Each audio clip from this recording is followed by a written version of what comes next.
Dars paytida bolaga bilim berilishi kerak, ammo Toshkent shahrida o'quvchi dars paytida ayovsiz kaltaklandi. Poytaxtning Mirzo Ulug'bek tumanidagi 275-umumta'lim maktabidagi informatika fani o'qituvchisi o'zi o'tayotgan darsda o'quvchini kaltakladi.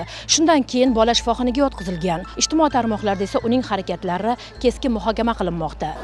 Shifokorning aytishicha, o'quvchi shifoxonaga hushsiz holatda olib kelingan. Bolani ko'rganimizda shok holati deydi. Bola umuman muloqotga kirishmaydi, gapirmasdi. Hozir ham Hasan suhbatdoshining savollariga to'liq javob bera olmayapti. Meni eshityapsizmi? Tizzalab tepib tashlagan, bolani tepganda. Onasi esa bemor yotgan o'g'li bilan imo-ishora orqali muloqot qilishga majbur bo'layotganini aytmoqda. Juda ham yomon holatda edi. Hech qayerda ishlamay, gapira olmay, shunaqa holatda edi. Shokka tushib qolgan.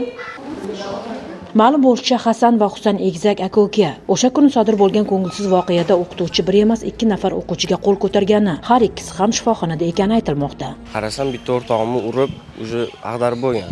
Zokir degan informatika ustoz.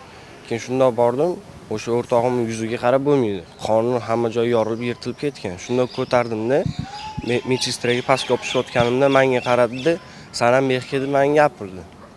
Keyin men hozir buni qo'yib kelay dedimda, pastga tushayotganimda o'sha Rizqiddin o'rtog'im yana orqasidan tepib qoldi. O'sha pastga qo'yib, qonlarini artib chiqaman degunimcha bitta yana og'aynim keldi-da, "U yerda Hasanni urdi" dedi. Shundan chiqsam Hasanni urgan, keyin Hasan o'zi tili ketib qolgan, tomiri tortgan bo'ldi. Ota-onasi esa o'g'li shifoxonaga olib kelingandan keyin bu voqeadan xabar topgan. O'sha o'g'limni olib kelgan zavuch bu yerda doktorlarga o'g'limni epilepsik kasallik tutib qolganligi uchun maktabda uni kasalxonaga olib kelishganligini yozdirib ketgan ekan doktorlarga. Shunda hozir men savol beryapman maktab direktoriga, o'sha zavuchga. Meni o'g'lim yoshligidan shu 5-6 yoshidan boshlab sport bilan shug'ullanadi. Hech qanaqa epilepsik kasalligi bo'lmagan, kuzatilmagan, Hasanda ham, Husanda ham. Hozir endi buni bularni bunaqa qilib yozdirgandan men tushunyapmanki, maktabda bunaqa og'ir jinoyat sodir bo'lmaganligini, o'qituvchining hech qanaqa aybi yo'qligini yashirish maqsadida uni o'g'limni o'ziga epilepsik kasali bordek qilib ko'rsatib, kasallik varaqalarida, tarixlarida o'sha mana shunaqa ma'lumotlarni kirgizib tashlashgan. Bu holatni tushuntirib berishlarini so'rasam, hech qaysi maktab direktori ham, zavuchlari ham, o'qituvchilari ham hech qanaqa tushuntirish berishmayapti. Hozircha bu voqeada nima sababdan o'qituvchi o'quvchilarga qo'l ko'targani ochiqlanmagan, ammo bir narsa aniq, sinfxonada sodir bo'lgan bu holat jamoatchilikni jiddiy xavotirga soldi. Mumkin emas.